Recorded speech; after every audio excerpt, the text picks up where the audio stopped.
untuk menghadapi pemilihan umum ini, Pak. Saya kasih tahu. Di bawah sifatnya Nabi Ta'ala. Satu saja sifatnya Nabi diambil, Pak. Sudah aman negara. Apa itu? Ajak tersusai pada tak rupa tahu. Jangan membuat susah orang lain. Itu aja.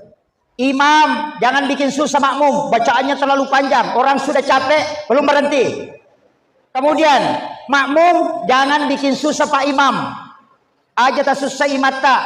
Napai telu ayat nak baca, baru 3 ayat dibaca Pak Imam, langsung makmumnya bilang, Begitu juga Ustaz jangan bikin susah jamaah.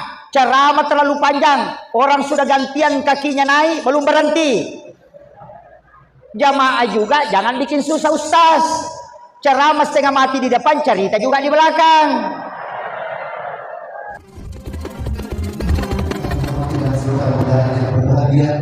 Tentunya kita akan bersama-sama mendengarkan hikmah Maulid Nabi Muhammad SAW yang disampaikan oleh Ketua Tanfisiyah Kecil dan Tadul Ulama Kabupaten Sidrap dan dibuatkan Ustaz Muhammad Yusuf SSI MA dengan hormat silakan. Bismillahirrahmanirrahim. Assalamualaikum warahmatullahi wabarakatuh.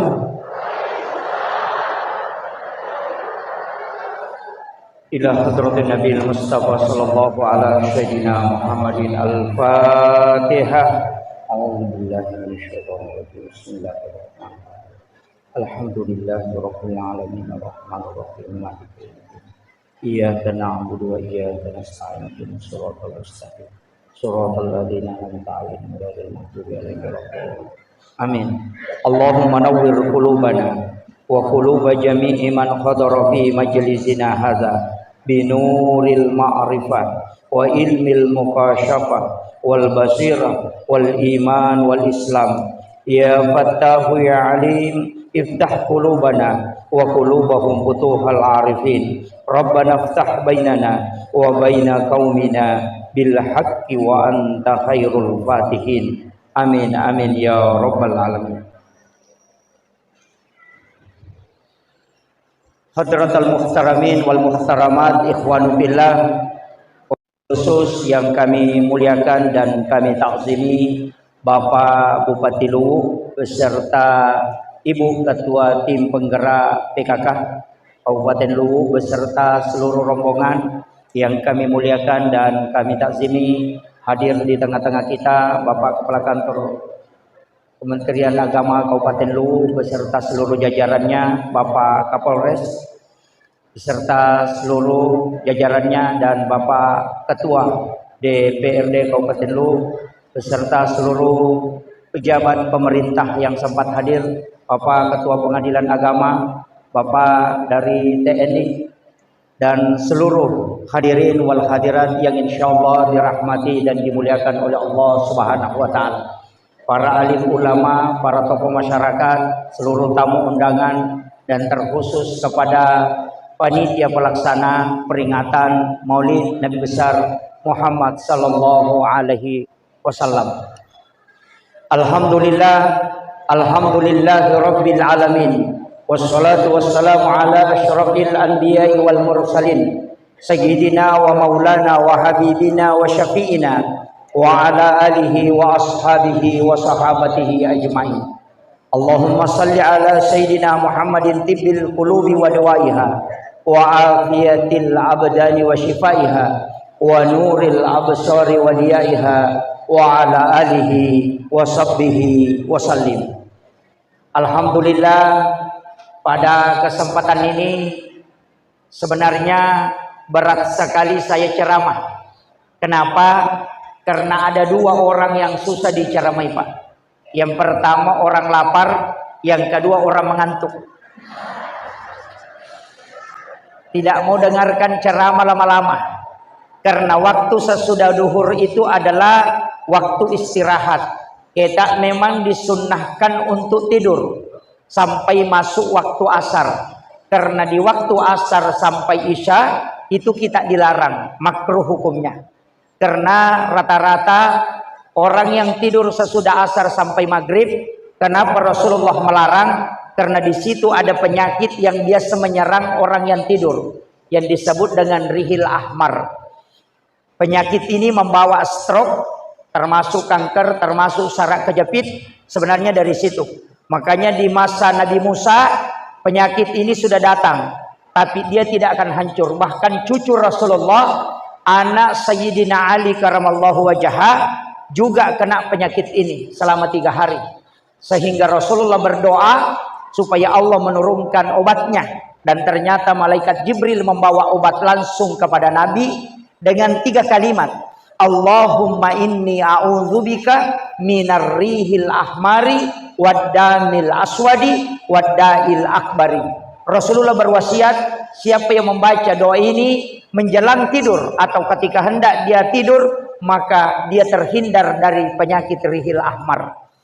Makanya kalau bapak ibu tidak mau kena stroke, termasuk saraf kejepit, amalkan itu sebelum tidur. Itu wasiat Rasulullah. Tapi jangan tidur sesudah sholat asar sampai isya, karena di situ orang terserang penyakit ini.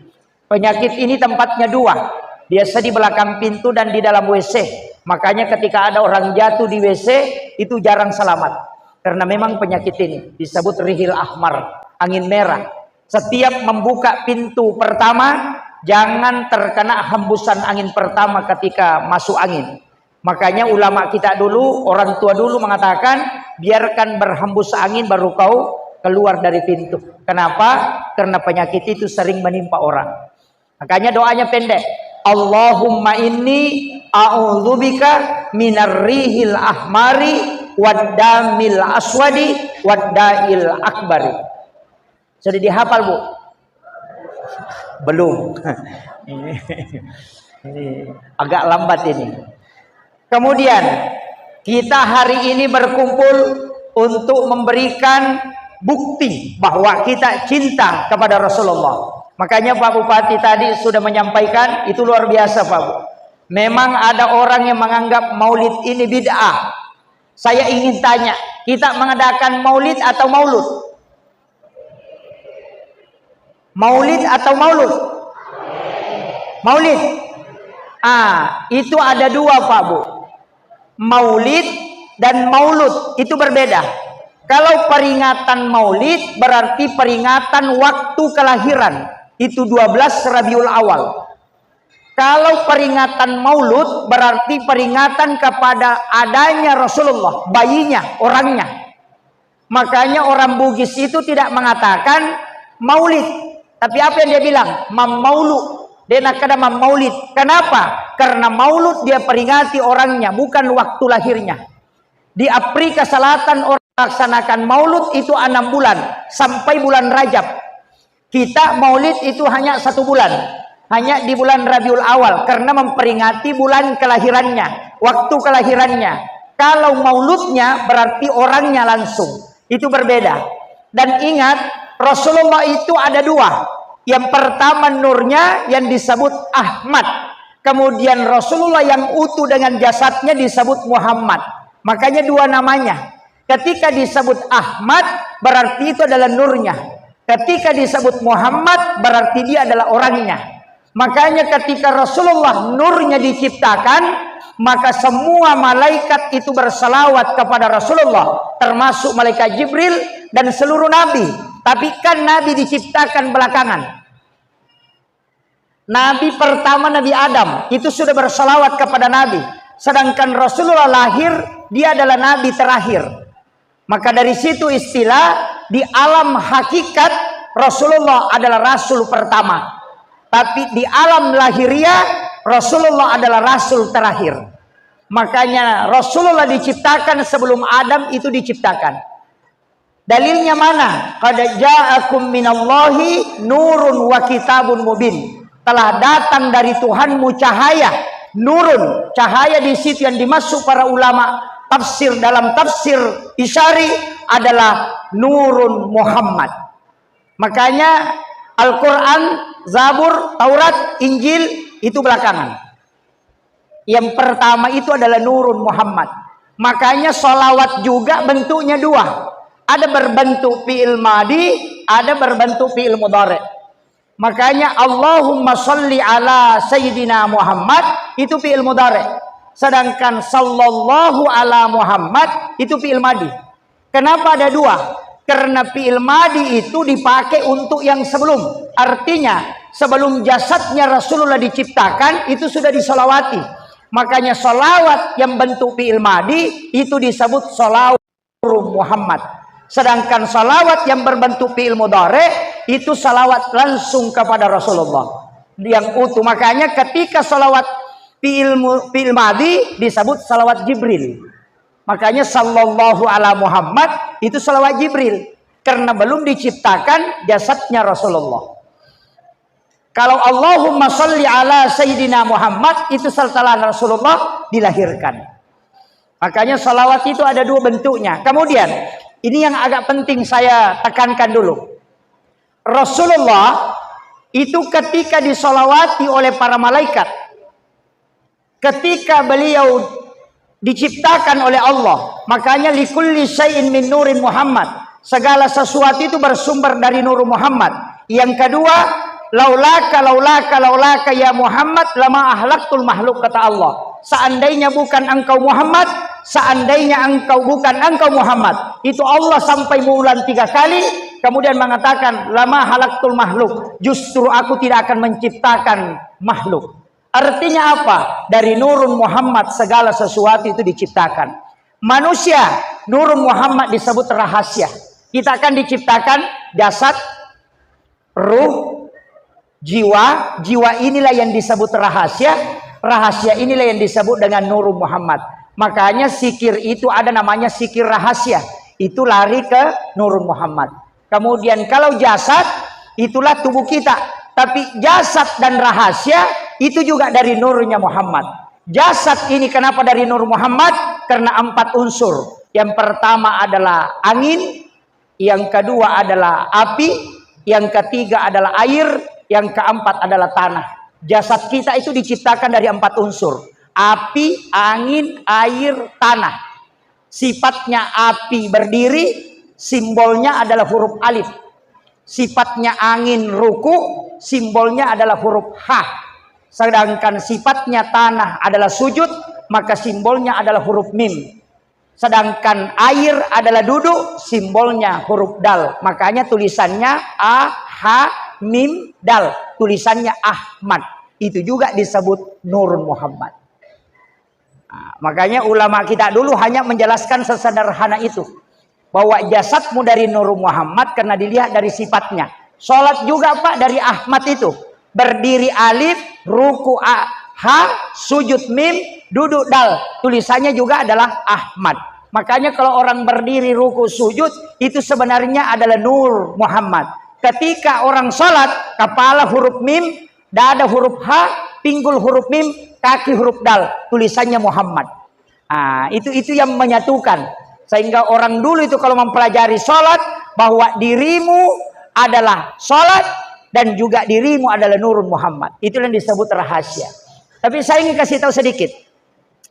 Maulid itu Pak tidak ada hukumnya. Tidak ada hukumnya. Kalau orang mengatakan maulid itu haram, maulid itu makruh, maulid itu bidah.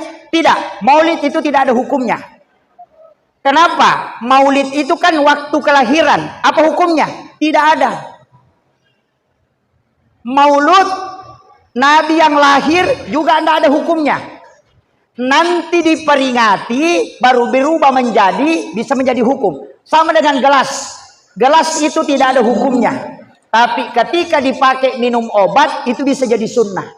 Dipakai minum air sam-sam itu bisa menjadi sunnah karena fungsinya. Tapi ketika dipakai minum minuman keras maka itu haram karena fungsinya.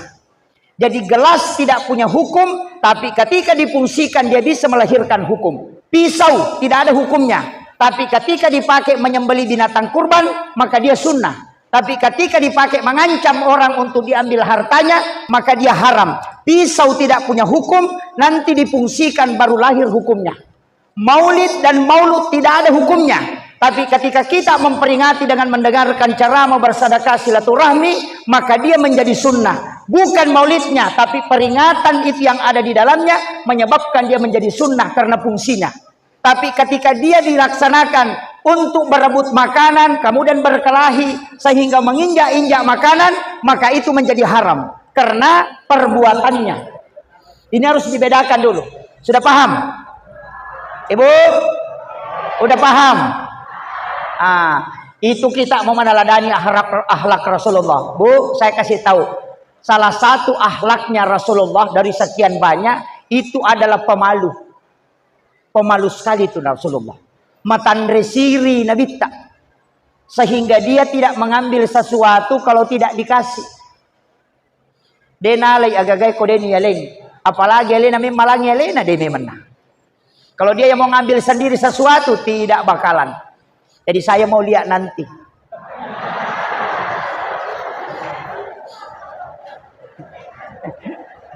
Ya, saya mau lihat nanti nih. Rasulullah itu nanti dikasih baru dia ambil. Kalau tidak dikasih dia tidak mau, apalagi dia pergi ambil, apalagi berebut, tidak pernah. Makanya ibu-ibu ini insya Allah meneladani Rasulullah. Tidak ambil telur kalau tidak dikasih.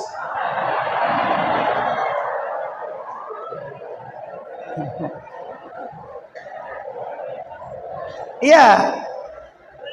Tapi saya kasih tahu kenapa orang berebut telur. Di Sidra Pak, di situ telur banyak jadi. Banyak sekali pemelihara ayam di sana banyak sampai ribuan. Dan ternyata ketika acara Maulid yang pelihara ayam ribuan telur di rumahnya berebut telur juga kalau Maulid. Apalagi yang tidak. Kenapa? Segala sesuatu yang disandarkan kepada Rasulullah pasti mulia. Kalau bapak ibu bawakan tetangganya telur biasa 2 biji, maka dia pasti marah. Dia bilang, wah ini orang kayak apa bawa saja telur 2 biji lagi. Tapi kalau dikasih telur Maulid, biar 1 biji, pasti dia sangat senang. Kenapa? Karena disandarkan kepada Rasulullah. Makanya Pak Bupati, kalau kepala dinas berebut tidak apa-apa. Ya, itu tanda kecintaan mencintai. Kenapa? Hajar Aswad, kita mengambil benda dulu. Hajar Aswad itu tidak mulia. Dia adalah batu putih dari surga. Tapi kenapa dia jadi mulia? Karena Rasulullah pernah menciumnya. Seandainya Rasulullah tidak pernah mencium Hajar Aswad, maka sampai hari ini tidak ada orang yang mencium Hajar Aswad ketika dia tawaf. Iya. Yang kedua, apa kemuliaan Rasulullah? Ketika dia berjalan, awan menutupi kepalanya. Badannya Rasulullah tidak pernah kena sinar matahari langsung. Bukan karena Nabi takut hitam. Nabi merindukan kena sinar matahari. Tapi kenapa awan menutupinya? Karena ketika nurnya Rasulullah tembus dengan nur matahari, maka pasti matahari hancur. Jadi matahari itu dilindungi oleh awan. Bukan karena Nabi tidak mau kena sinarnya, tapi karena matahari akan hancur ketika dia bersentuhan dengan nurnya Rasulullah secara langsung. Itulah kemuliaan Rasulullah. Maka nur Rasulullah ini sangat luar biasa Bapak Ibu sekalian. Dari situlah ketika kita baca Barasanji, Maulidul Barasanji, pada saat Mahalul Qiyam, apa yang kita baca salawatnya? Bukan Allahumma sholli, tapi kita baca Sallallahu ala Muhammad. Karena itu adalah salawat nurnya Rasulullah. Dan kita berdiri. Kenapa berdiri? Karena nur Rasulullah itu bisa berada di mana saja ketika dia disebut. Nah, ini penting karena banyak orang yang menyalahkan ini. Tidak paham. Makanya ulama-ulama kita dari dulu itu sudah menjelaskan sebenarnya. Cuma kadang ini mulai hilang. Karena dalam agama ini ada beberapa dimensi ilmu Pak. Sama dengan di kabupaten. Ada kepala dinas pendidikan, ada budaya. Kan begitu, ada olahraga. Di dalam agama itu ada kajian hikmah, ada kajian fikih, ada kajian tafsir, ada kajian hadis, ada kajian tasawuf, ada kajian hukum-hukum agama. Hikmah dengan tasawuf itu berbeda, fikih juga berbeda. Bapak Ibu sekalian, saya ingin kasih tahu, ilmu yang sekarang mulai hilang adalah ilmu hikmah. Tasawuf sudah mulai diangkat, tapi ilmu hikmah ini yang susah. Karena ilmu yang lahir dari ilmu. Apa contohnya? Saya bisa kasih tahu. Ilmu yang lahir dari ilmu. Kita kalau makan Bapak Ibu sekalian, itu dilarang melangkahi makanan. Makanya kalau ada ayam di depan kita, ada ikan di sana, tidak boleh melangkah. Ada orang makan itu kayak eskapator tangannya. Itu tidak boleh. Kenapa? Itu dijelaskan dalam ilmu hikmah. Orang yang mengambil makanan yang ada di depannya, itu bukan dia yang mengurus rezekinya, tapi orang yang akan menguruskan rezekinya untuk ke dirinya. Tidak setengah mati kerja orang itu. Tapi kalau ada orang mengambil makanan yang melangkahi makanannya di depannya, rezekinya tidak akan datang kecuali dia harus mengurusnya. Makanya orang tua dulu pakai istilah pamali. Pamali itu berlaku bukan dalam fikih, tapi berlaku dalam ilmu hikmah. Makanya orang Bugis pakai baki supaya bisa diputar. Nah, itu caranya. Yang kedua, ilmu hikmah juga ini, Bu. Perempuan kalau makan dilarang buka mulutnya kalau mengunyah. Bu, dilarang buka mulutnya kalau mengunyah. Hanya kalau menyuap tetap bisa buka. Tapi kalau mengunyah rapatkan bibir. Hanya rahang yang bergerak. Kalau laki-laki tidak apa-apa, yang penting tidak bunyi. Kenapa perempuan disuruh tutup mulutnya, bibirnya ketika dia makan? Hanya giginya yang digerakkan, itu supaya suaminya pengantin baru setiap malam. Sudah tahu, Bu? Belum? Perempuan kalau bibirnya yang di atas rapat, yang di bawah juga ikut rapat. Belum mengerti? Sudah, alhamdulillah. Kalau tidak mengerti, saya tidak bisa lagi jelaskan itu, Bu. Itu ilmu hikmah. Makanya orang tua dulu kalau ilmu hikmah dia pakai istilah pamali. Kenapa? Tidak berdosa orang yang melakukan, tapi akan mempengaruhi kehidupan dunianya. Makanya dilarang menyapu kalau malam hari. Kenapa? Karena itu malaikat rahmat bisa keluar dari rumah. Itu larangan semua. Itu masuk ilmu hikmah. Kalau ilmu hukum larangannya haram atau makruh. Jadi makruh itu kebalikan sunnah. Kalau sunnah berarti perintah Nabi. Kalau tidak dilakukan itu berarti makruh. Jangan bid'ah. Sekarang banyak orang kalau bukan sunnah bid'ah. Jadi masalah, banyak orang masuk neraka. Karena kalau bid'ah pasti ujungnya neraka. Kalau makruh tidak berdosa.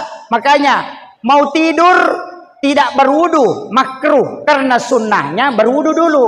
Masuk masjid dahulukan kaki kanan, itu sunnah. Kalau kaki kiri makruh, bukan bid'ah.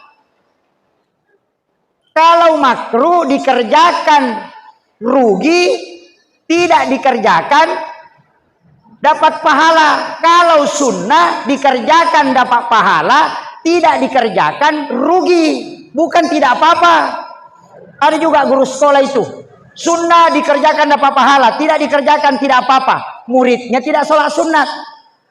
Ditanya, kenapa tidak sholat sunat? Kan bapak bilang tidak apa-apa, kan sunnah ji. Sunnah itu dikerjakan dapat pahala, tidak dikerjakan rugi. Kenapa rugi? Karena ada pahala tidak diambil. Kalau makruh dikerjakan kita rugi. Kalau tidak dikerjakan tidak berdosa. Kan begitu. Makanya bapak ibu kalau mandi, mau mandi tidak berwudu, makruh itu. Karena sunnahnya berwudu dulu baru mandi. Sama kalau hari Jumat, kita kadang potong kuku baru pergi mandi. Itu terbalik. Mandi dulu baru wudu sempurna baru potong kuku. Karena siapa yang memotong kukunya dalam keadaan ada wudunya, maka kukunya tidak pernah berhenti berzikir hingga dia hancur. Itu ulama dari dulu selalu ingatkan. Cuma kadang-kala kita potong kuku dulu baru pergi mandi, terbalik. Kemudian akhlak Rasulullah kita mau ambil. Ini untuk menghadapi pemilihan umum ini, Pak. Saya kasih tahu. Di bawah sifat Nabi Ta'ala. Satu saja sifatnya Nabi diambil, Pak. Sudah aman negara. Pak polisi tidak ada pekerjaannya. Jaksa tidak ada lagi persoalan dia urus. TNI tidak bisa keluar-keluar, Pak. Kenapa? Apa itu? Ajak tersusai pada tak rupa tahu. Jangan membuat susah orang lain. Itu aja. Rasulullah itu adalah Nabi yang tidak pernah memberikan kesusahan kepada umatnya. Kenapa Nabi sholat tarawih cuma 3 malam berturut-turut? Alasannya apa? Bukan karena Nabi malas. Tidak. Nabi 3 malam berturut-turut sholat tarawih, setelah itu tidak pergi ke masjid. Ditunggu, Nabi tidak keluar. Kemudian apa kata Nabi? Saya tahu engkau menunggu saya, tapi saya sengaja tidak berangkat. Saya takut kalau ini dianggap wajib, sehingga memberatkan untuk umatku kelak. Nah, coba. Itu hebatnya Rasulullah. Nabi kalau ada imam disuruh pendekkan bacaan kalau jadi imam. Kalau sholat sendiri panjangkan bacaan. Supaya orang tidak terbebani dengan sholat berjamaah. Itu Rasulullah. Khutbah Jumat, oh Nabi larang lama. Khutbahnya Nabi paling panjang 7 menit. Kenapa? Karena Nabi tahu bahwa kalau hari Jumat orang suka ngantuk. Ada orang Pak 3 kali mimpi khatibnya belum berhenti. Ini. Makanya saya kasih tahu itu sunnah Rasulullah. Jadi ajak tasusaiwi pada tak rupa tahu. Jangan bikin susah orang. Imam jangan bikin susah makmum. Bacaannya terlalu panjang. Orang sudah capek belum berhenti. Kemudian makmum jangan bikin susah Pak Imam. Aja tasusai mata. Napai telu ayat nak baca, baru 3 ayat dibaca Pak Imam, langsung makmumnya bilang, Ini banyak ini. Dan bikin stres Pak Imam. Begitu juga Ustaz. Ustaz jangan bikin susah jamaah. Ceramah terlalu panjang. Orang sudah gantian kakinya naik, belum berhenti. Jamaah juga jangan bikin susah Ustaz. Ceramah setengah mati di depan, cerita juga di belakang. Iya, suami jangan bikin susah istri. Selalu disuruh bolak-balik, kerja bolak-balik, semua pekerjaan dia yang kerja, baru tidak dikasih uang belanja. Bu, kasih tahu suami tak, Pak, jangan bikin susah saya. Uang belanja tolong dikasihlah sama saya. Jangan suami semua yang pegang. Ada suami itu Bu, semua uang belanja dia yang pegang. Istrinya mau sedekah tidak dikasih. Kalau ada suami begitu Bu, bacakan surah Yasin.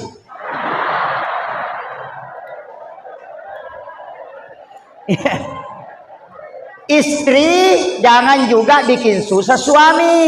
Suami sudah kobi-kobi begini tidak diperhatikan.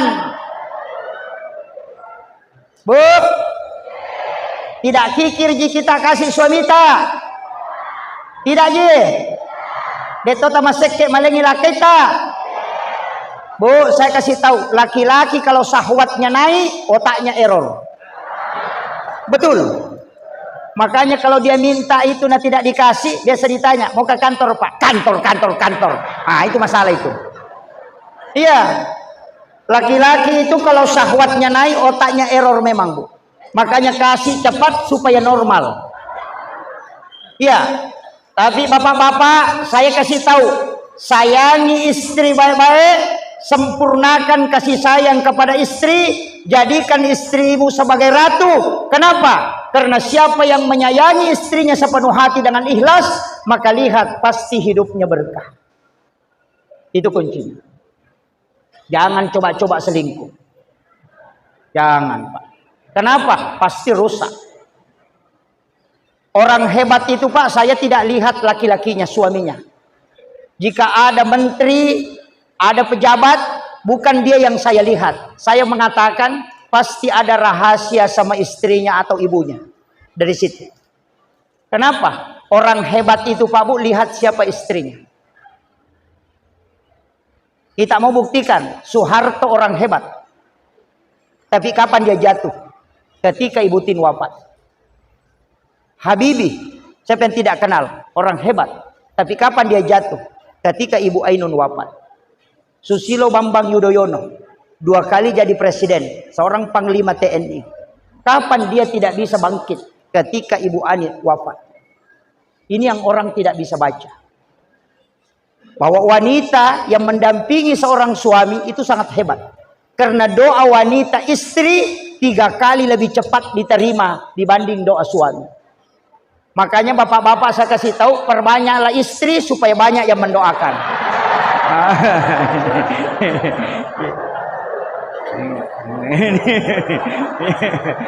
Ibu-ibu langsung protes.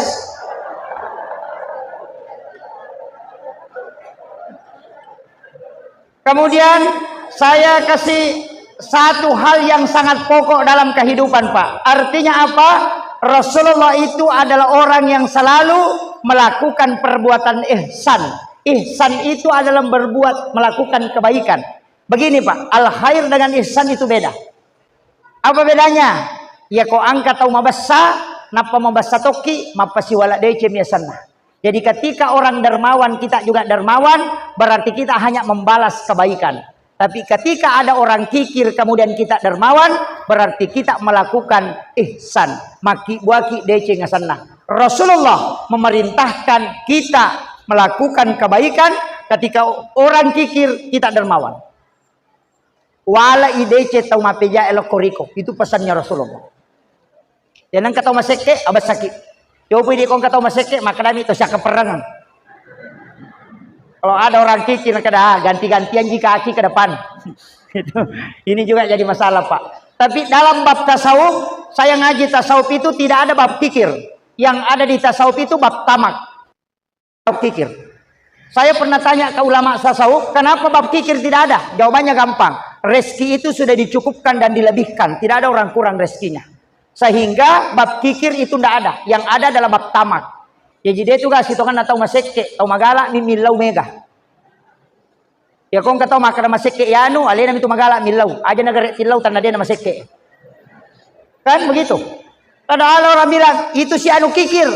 Dia tidak kikir, cuma kamu yang sering minta. Makanya kau bilang kikir. Coba ndak usah minta.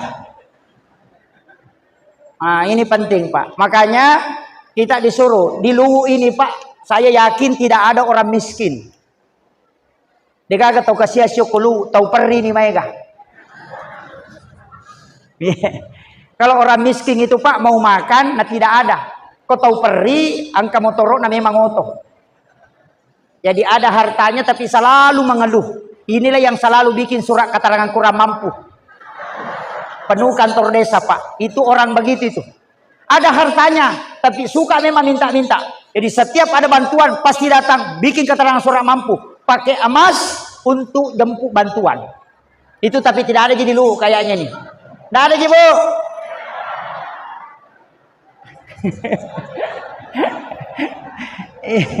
Tulipan no kantor desa.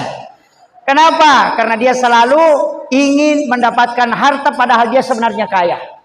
Banyak hartanya, cuma perasaan yang selalu merasa sedikit. Kemudian saya wasiatkan kita meneladani Rasulullah. Bagaimana caranya? Rasulullah itu ketika diteladani dalam sifat kepemimpinan Rasulullah, ini yang diambil simbol, Pak. Makanya orang Maulid itu batang pisang yang dibawa. Batang pisang itu tidak ada yang bengkok.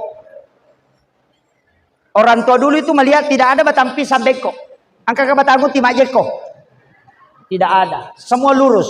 Makanya orang Bugis punya falsafah. Tato bata kuna sabak lempu. Mubasikali na sabak getang. Akawali kuna sabak ada tongang. Musandre iri indo ambo tama pasilangang. Alay sifat na wae. Nalay mariawai na mega kegunan na lopa dan dari pancaji. Makanya dipakai batang pisang. Yang kedua, pisang itu, Pak, kalau ditebang pasti naik daunnya. Kalau belum pernah berbuah. Tapi kalau sudah berbuah, tidak akan naik daunnya. Tapi kalau belum pernah berbuah, kalau ditebang, pasti naik. Termasuk ini pisang belum berbuah, itu ada daunnya naik sedikit. Biar batangnya tidak ada. Kalau dia sudah ditebang, pasti naik lagi daunnya. Apa pesannya? Pisang tidak mau mati, kecuali ada hasil yang bisa dia lakukan untuk memberi manfaat. Dalilnya khairun nasi ampa'uhum linnas. Itu tapaulnya di situ, Pak. Makanya batang pisang dipakai. Yang ketiga, pisang kalau berbuah, yang kelihatan pertama itu jantungnya, bukan buahnya. Makanya selalu diberi pesan, apapun yang kamu lakukan, dahulukan keikhlasan. Semakin besar jantungnya, maka sisirnya pasti banyak. Ketika jantungnya kecil, sisirnya juga kecil. Artinya apa? Keikhlasanmu menghasilkan hasil yang jelas. Ketika keikhlasanmu besar, maka hasilnya besar. Tapi kecil-kecil juga hasilnya kecil. Makanya pisang itu yang kelihatan pertama jantungnya dulu. Itu pesan untuk kita. Yang keempat, pisang itu Pak, kalau dikupas kulitnya, yang di dalam dan yang di luar itu sama. Semakin dikupas semakin bersih. Artinya manusia mestinya begitu. Jangan model penampilannya saja indah, tapi ucapannya dan hatinya, pikirannya harus sebersih batang pisang itu. Itu pesan Pak. Makanya guru tak ateka mu bicaramu pangkau kamu pada manang. Aja nalia mu pola mu pugau. Kalau di depan kita bilang iye, tapi kalau tidak ada orangnya dia bilang biye. Wah, itu yang bahaya. Terutama Pak anggota dewan itu biasa dikasih begitu Pak. Kalau dia kampanye, insya Allah Pak, insya Allah. Orang luwu sama orang sidrap, kalau bilang insya Allah, perjelas dulu. Karena insya Allahnya dua. Insya Allah mencoblos atau insya Allah tidak mencoblos. Makanya kalau dia bilang insya Allah, perjelas dulu. Itu insya Allah. Makanya di undangan rapat, insya Allah. Dalam hatinya, insya Allah tidak pergi. Nah, ini fatal ini. Makanya saya kasih tahu. Tapi dari situlah saya selalu pesankan, jangan coba-coba Pak. Anggota dewan itu terpilih, usahakan tidak usah dia bagi-bagilah. Bagi-bagi ini, mau kasih sembako apa setengah mati kasihan. Baru mau mengabdi ke negara sudah keluar modal. Kalau saya jangan minta apa-apa dari anggota dewan, dukung dia sepenuh hati. Insya Allah kalau naik pasti nak ingat ki semua. Tapi kalau nak kasih ki baru dicoblos, pasti dia bilang mau ni apa? Sudah Tommy ku bayar. Selesai. Sudah paham Bu? Tidak ada jisogok menyogok di sini. Dadah. Tapi saya kasih tahu, sogok dan disogok dan menyogok itu tidak berdosa. Di sini Pak Ketua MUI datang, Pak Kepala Kantor Kementerian Agama. Saya sudah kaji dalam Islam, saya cari-cari dalil, tidak ada dalil yang saya dapat mengatakan yang disogok dan menyogok berdosa, tidak ada. Yang hadis itu mengatakan ar-ra'si wal murtasi pinar, yang disogok dan menyogok keduanya masuk neraka. Betul Pak? Tidak berdosa. Kenapa neraka disebut? Kalau berdosa masih bisa taubat. Kalau neraka itu dibakar dulu baru bisa lepas. Nah, jadi tidak ada. Sama ketika ada orang bertanya, Pak Ustaz, ada orang rajin menyumbang ke masjid, tapi dia tidak sholat. Rajin menyumbang di masjid, tidak pernah sholat berjamaah. Saya bilang pasti orang itu ada istananya di dalam surga. Dia bilang tidak sholat, biar tidak sholat, tetap dibangunkan istana di dalam surga. Karena Rasulullah yang bilang, "Mambana masjidan fid dunya lillahi ta'ala, banallahu lahu baitan fil jannah." Siapa yang bangun masjid di rumah Allah di dunia karena Allah, maka dibangunkan istana di dalam surga. Jadi kalau ada orang rajin menyumbang ke masjid tapi tidak sholat, tetap ada rumahnya di surga, cuma tidak masuk.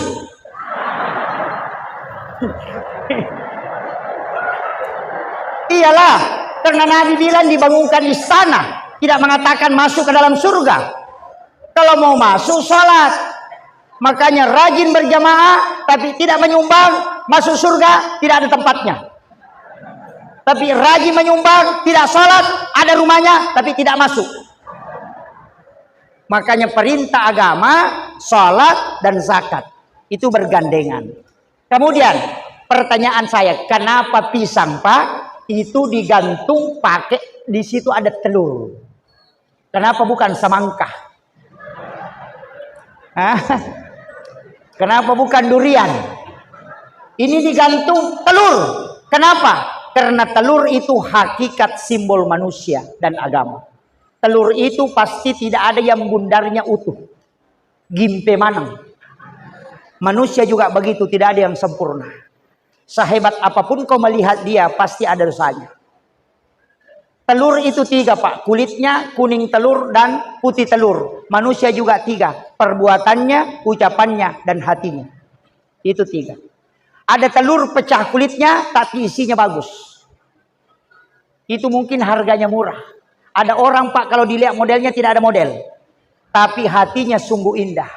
Orang itu biasa dianggap biasa. Tapi ada orang utuh pakaiannya bagus, sholatnya juga Allahu Akbar, wah bagus.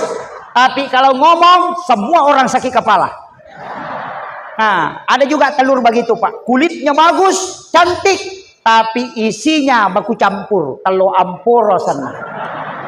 Jadi kalau ada orang rapak songkoknya, bagus pakaiannya, sholatnya Allahu Akbar, tapi tidak ada tetangganya baku cocok, tahu ampuru ya tuh. Ini.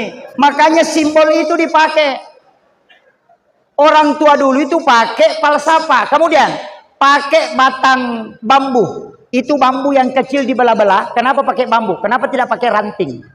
Bambu itu ada maknanya, mas selompau, merangkul anaknya. Makanya kalau bapak mau tahu itu bambu, ada pesannya. Kalau anaknya tumbuh di luar dari tempat kumpulan induknya, berarti sampai 3 bulan ke depan itu tidak ada angin kencang. Kalau anaknya tumbuh di bagian luar. Kemudian, kenapa kita bawa songkolo? Songkolo itu istilahnya suku, syama itu uhuwah. Maka songkolo itu tidak mau memisah, selalu baku ikat. Kita itu mestinya begitu, Pak. Jangan gara-gara politik kita bercerai-berai. Gara-gara politik kita baku bombek. Oh, banyak sekali Pak sekarang. Makanya saya kasih tahu, jangan kita baku bombek gara-gara partai politik, gara-gara anggota dewan. Silahkan pilih yang kita mau pilih, bupati yang kita sukai pilih, tapi jangan sekali-kali selalu mencaci orang. Jangan. Lakukan sholat sunnah istihara, lakukan istihara, minta petunjuk yang terbaik, kemudian doakan para pemimpin kita. Bupati kita luar biasa, mengadakan maulid. Masih jarang bupati itu biasa datang, Pak, kalau maulid. Ini beliau yang mensponsori maulid ini itu luar biasa. Masyarakat kita doakan Pak Bupati. Semua mestinya berdoa, Pak. Saya selalu mengatakan, jangan caci orang, kau doakan. Kalau doamu mustajabah, Allah akan memberi hidayah. Itu kuncinya. Jangan selalu dicaci, ini si anu, ini si anu. Tapi bagusnya Pak, kalau bupati selalu dicaci, itu pahalanya besar. Kenapa? Karena rekening amalnya selalu masuk. Karena orang yang mencaci orang itu pahalanya pindah. Kebaikannya pindah kepada orang yang dia caci. Mestinya kalau orang caci kita, ucapkan terima kasih. Nah, kemudian, ibu-ibu, Bu, saya ingin kasih tahu. Sekarang jaga baik-baik suami tak. Jaga baik-baik. Karena ternyata sekarang sudah banyak pencuri suami. Betul, Pak? Kenapa banyak pencuri suami? Karena perbandingan perempuan dengan laki-laki itu sudah melebihi 1:5, Pak. Ada yang mengatakan 1:7. Jadi kalau ada laki-laki sudah menikah 1, berarti ada 6 gadis tidak dapat bagian. Tapi gadis itu tidak bahaya. Yang bahaya itu janda. Tidak aja di sini, tidak ada Ji. Itu yang suka bikin TikTok itu. Masuk ke kamar secara langsung pakai baju lengan pendek, celana pendek, baru goyah. Aku pengen dimanja. Oh, itu yang bahaya. Itu yang bikin error suami tak. Makanya jaga baik-baik suami tak, Bu. Jaga baik-baik dia. Iya. Saya kasih tahu. Makanya ibu-ibu jangan juga bikin status di Facebook. Sering bikin status sedikit-sedikit bertengkar sama suami, langsung bikin status besar-besar. Aku menyesal, pengkhianat. Baru bikin gambar lope-lope pecah. Langsung ada duda yang komentar, sabar saya, itu masalah. Tidak aja di sini, tidak ada Jibu. Oh, jangan bikin status. Facebook tidak pernah menyelesaikan masalah. Mau buktikan? Kalau mau buktikan, nanti kalau pulang ke rumah Bu, langsung bikin status. Saya punya utang 300.000. Ada gak yang bisa bantu? Pasti tidak ada yang bilang kirim nomor rekening. Apa yang dia bilang? Up. Itu saja. Tidak mau membantu, bilang saja up. Kok sampai 100 up, padahal kita butuhkan bantuan, bukan up. Facebook tidak ada solusinya. Sudah tahu, Bu? Makanya ibu-ibu perceraian banyak terjadi juga gara-gara Facebook. Nah, semua urusannya orang. Si anu sakit perut di Jakarta, ada si anu sakit giginya di Kalimantan, itu si anu sakit lututnya di Makassar, itu si anu sakit perutnya di Surabaya. Padahal suaminya mencret, dia tidak tahu. Gara-gara secara langsung. Banyak orang tidak memperhatikan suaminya. Bu, kalau mau suaminya selalu sayang, lakukan 4 hal. Yang pertama, ketika dia mau jalan, antar ke depan pintu, salaman, cium keningnya, baru usap lengan kanannya, kasih tahu, hati-hati ki sayang, hati-hati ki sayang, kutunggu ki kembali. Tidak melihat gadis itu kalau dia jalan. Tapak komoro lah kita. Yang kedua, kalau suami datang, jangan tanya apa-apa, kecuali beritahu, Pak, apa ku bikinkan ki? Kopi, teh, atau air putih? Kalau dia bilang air putih saja sayang, kasih air putih. Sesudah dikasih, tatap matanya, baca salawat, cium keningnya, baru kasih tahu, istirahat maki dulu sayang, ku bikinkan ki makanan. Pasti tenang hatinya. Iya. Tapak komoro lakai tak?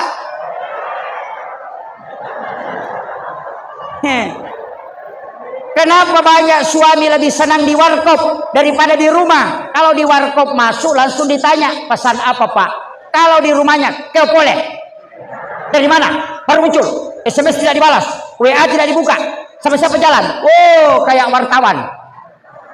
Makanya suaminya malas di rumah. Kalau suami capek, baringkan di paha, kucek-kucek sedikit rambutnya, baru usap-usap kepalanya. Pasti tenang perasaannya. Tapak komor ini rakyat bu. Oh, makan jak memang apa tolapa. Ini. Tapi saya kasih solusi bu, yang paling bagus kalau mau aman suami itu terjaga. Setiap subuh Jumat pertama setiap bulan Islam. Nanti ini Rabiul Akhir, subuh Jumat pertama, bikinkan air panas suami di subuh hari. Aduk mengikuti arah tawaf. Aduk mengikuti arah tawaf. Baca inna ansalnahu, ini dari Aisyah. Baca inna ansalnahu. Ketika sudah diaduk, letakkan pengaduk di tengah-tengah, jangan diangkat. Nanti airnya berhenti berputar dan tenang, baru kita baca surah Al-Kautsar, pengaduk itu diangkat. Baru dikasih suami kita suruh minum. Setelah dia minum, sisakan, usahakan ada sisanya kita minum sedikit sambil membaca surah Al-Kautsar. Tidak ada istri yang diceraikan oleh suaminya yang mengamalkan itu. Makanya Aisyah itu sering merengek minta sisanya Nabi. Bahkan dia yang pegang gelasnya. Makanya sudah tahu bu? Belum? Saya ulang. Inna ansalnahu dibaca, diaduk mengikuti arah tawaf, berlawanan arah jarum jam. Nanti airnya berhenti berputar, letakkan sendok itu di tengah-tengah, baca surah Al-Kautsar. Setelah itu kasih suami dia minum, sisanya kita minum sedikit. Maka siapa yang melakukan itu, suaminya tidak bisa menceraikan istrinya. Itu kuncinya. Sudah hafal bu? Saya kasih tahu bapak-bapak. Makanya kalau mau selamat, habiskan kopinya di subuh Jumat. Insya Allah selamat. Iya. Saya kasih ilmunya. Kemudian yang terakhir, saya wasiatkan, apalagi sekarang kemarau, banyak orang yang agak berat karena mungkin gagal panen, ada yang kemudian membutuhkan air. Sebenarnya kita harus setiap di sujud-sujud terakhir dalam sholat kita memohon kepada Allah. Apapun kata ilmuwan, kalau Allah yang mengatur pasti akan berubah. Maka kita memohon kepada Allah di sujud-sujud terakhir dalam sholat. Kita minta supaya Allah menurunkan hujan, menurunkan keberkahan. Tapi ada juga orang Pak minta supaya tidak hujan. Iya, ada memang yang berdoa Pak supaya tidak turun hujan. Kenapa? Karena dia tanam semangka. Tukang kebun semangka itu kalau hujan rusak semangkanya. Makanya dia berdoa jangan turun hujan dulu ya Allah, semangkaku rusak ini. Kita berdoa ya Allah turunkan hujan. Makanya doa berkelahi di langit. Makanya saya kasih tahu Bapak Ibu ini penutupnya. Kalau hak berdoa itu hari Kamis baru dilapor. Makanya orang puasa hari Kamis karena doanya dilapor kepada Allah itu hari Kamis.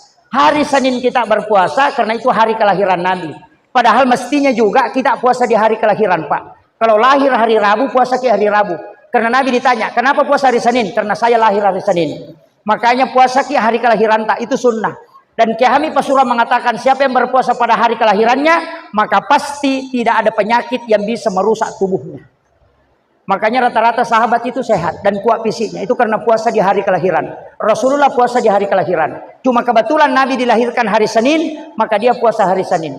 Kalau kita hari Rabu, puasa hari Rabu. Tetapi tetap puasa hari Senin. Sebagai puasa sunnah kelahiran Nabi. Hari Kamis dilapor. Makanya kalau berdoa, lebih cepat kalau pakai sholat. Jangan pakai doa langsung. Pakai sholat. Karena sholat tidak melalui perantara malaikat. Makanya Bapak Ibu kalau berdoa hari Senin, hari Selasa, hari Rabu, hari Kamis baru dilapor. Banyak orang itu berdoa beda-beda. Hari Senin minta sepeda, Selasa minta motor, hari Rabu minta mobil. Malaikat stres. Nah bilang saya belum lapor, sudah 3 minta. Makanya istiqomah dalam doa. Jangan merubah doa selama 40 hari, maka insya Allah akan dijabah. Dari situlah kalau ada anak kita bilang, belikan sepeda, belikan sepeda.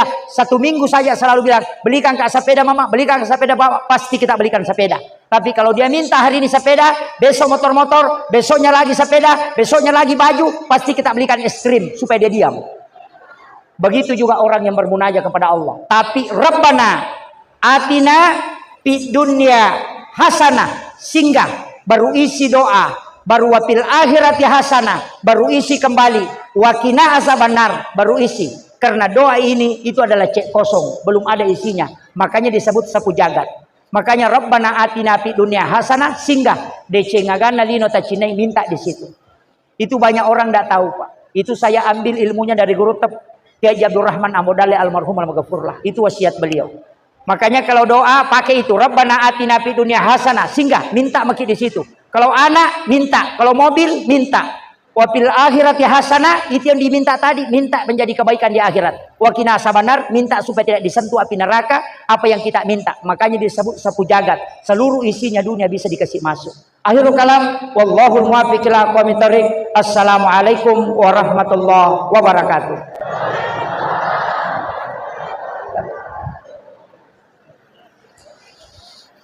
Allah.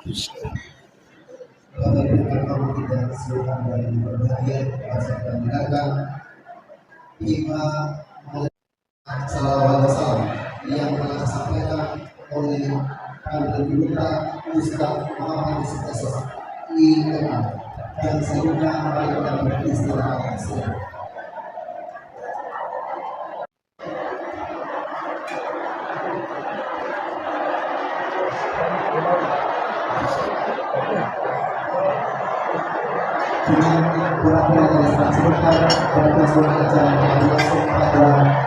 Sore hari ini atas perhatian catatan dan terima kasih. Wassalamualaikum warahmatullahi wabarakatuh.